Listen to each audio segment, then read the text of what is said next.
রাজনৈতিক stake holder তো আপনার যারা বিগত স্বৈরাচার বিরোধী আন্দোলন করেছে রাজপথে এবং আপনার লড়াই সংগ্রাম করেছে, আপনার অবদান রেখেছে, তারাই রাজনৈতিক স্টেক হোল্ডার। আর আমাদের দুর্ভাগ্য, আমরা এই তীব্র আন্দোলনের মুখে, একটা রক্তাক্ত বিপ্লব অথবা অভ্যুত্থানের মুখে আমরা এই সরকারকে আমরা দেশ ছাড়া করেছি এবং সরকারের সাথে তার সমস্ত আপনার মেকানিজমও আপনার দেশ ছাড়া হয়ে গেছে। কিন্তু আমরা ডক্টর ইউনূস সাহেবের প্রতি আস্থা রেখেছি। আস্থা রেখে ওনাকে আমরা সরকার প্রধান হিসাবে আমরা রাজনৈতিক দলগুলো এক বাক্যে মেনে নিয়েছি। কিন্তু তিনি আপনার জাতির প্রতি সুবিচার করেননি ডক্টর ইউনূস সাহেব।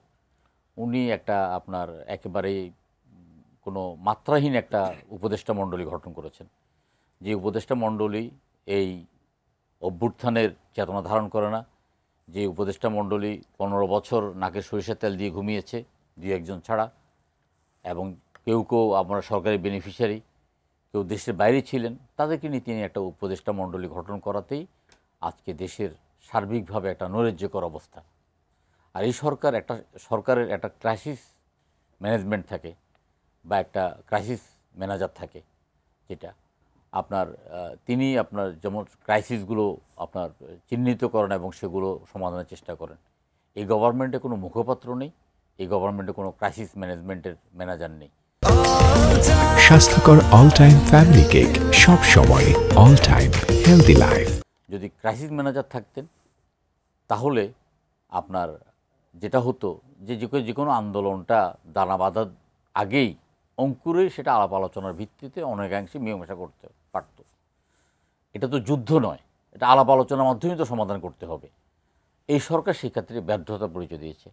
একদিকে যেমন তত্ত্বাবধায়ক সরকার আসার পরে বিভিন্ন জনের দাবি দেওয়াটা বেড়ে গেছে, আরেকদিকে আপনার এই সরকার সঠিকভাবে সেটা হ্যান্ডলিং করতে না পারার কারণে আপনার দাবি দেওয়ার যাদের, তারাও কিন্তু খুব একদম অ্যাগ্রেসিভ হইতে আগাচ্ছে এবং তারা দেখছে যে আপনার একটা অংশ আপনার শুক্রবার বন্ধের দিন রাতে 10টা বাজে প্রধান উপদেষ্টার কার্যালয়ের সামনে একেবারেই রাজসিকভাবে বসে সেখানে ধর্ণা দিচ্ছে। আবার কেউ সেখানে যমুনার সামনে গেলে তাকে সাউন্ড গ্র্যান্ড মারা হচ্ছে, তারপর রক্তাক্ত করা হচ্ছে, তারপর জলকামান নিক্ষেপ করা হচ্ছে। এই যে বৈষম্য, এটাও আপনার সবার মনের মধ্যে একটা আঘাত করছে। তো আজকের দিনে যে কথাগুলো বলেছেন যে জগন্নাথ বিশ্ববিদ্যালয়ের ছাত্রদের যে 4 দফা দাবি, এই 4 দফা দাবির সাথে কিন্তু সরকার একাত্মতা ঘোষণা করেছেন এবং এই দাবিকে যৌক্তিক বলেছেন। তাহলে একটা যৌক্তিক দাবি পূরণের জন্য তো একটা যৌক্তিক সময়েরও দরকার হয়, বা যৌক্তিকভাবে আলাপ আলোচনা করে কিন্তু সিদ্ধান্তটা নিতে হয়। সেক্ষেত্রে তারা ব্যর্থ। এবং আপনার যে নার্সরা দাবি আন্দোলন করছেন, তাদেরও সাথেও যে কথা বলবেন যে স্বাস্থ্যমন্ত্রী, সেই স্বাস্থ্যমন্ত্রী তো গত 9 মাসে স্বাস্থ্য উপদেষ্টা, আমি মন্ত্রী বলি বা উপদেষ্টা বলি, সে স্বাস্থ্য উপদেষ্টা কোথাও জনগণের স্বাস্থ্যসেবার ক্ষেত্রে ন্যূনতম কোনো অবদান রেখেছে এটা আমরা দেখি না।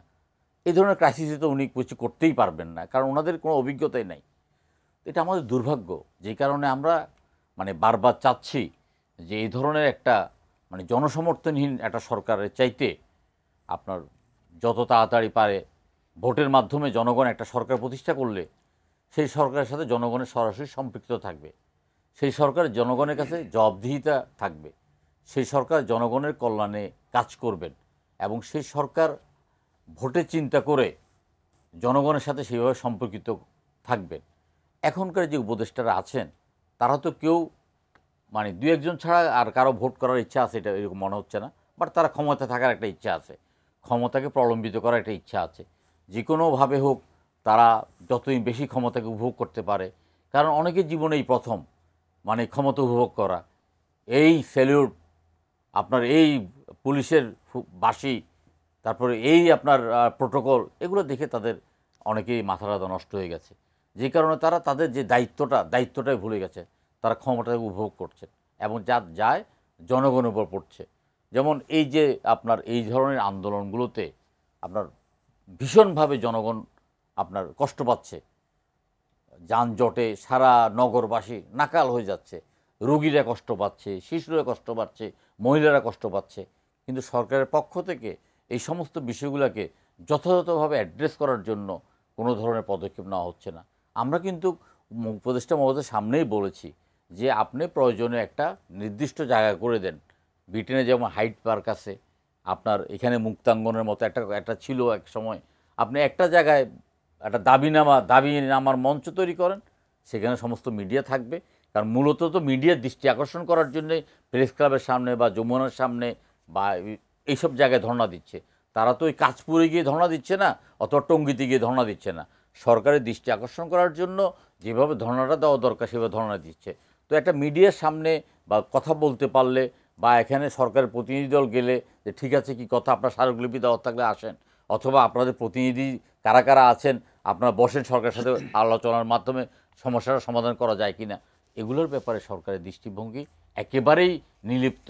এবং আসলে মানে সরকার আমার মনে হচ্ছে যে সঠিক পথে তারা কাজ করছেন না, এবং আপনার জনগণের প্রতি দায়বদ্ধতা না থাকার কারণে সঠিকভাবে কাজ করার মতো তাদের মধ্যে সেই আপনার মানে আবেগ বলেন, অনুভূতি বলেন, দায়িত্ব বলতে বলেন, এগুলো কিছু আমরা দেখতে পাচ্ছি।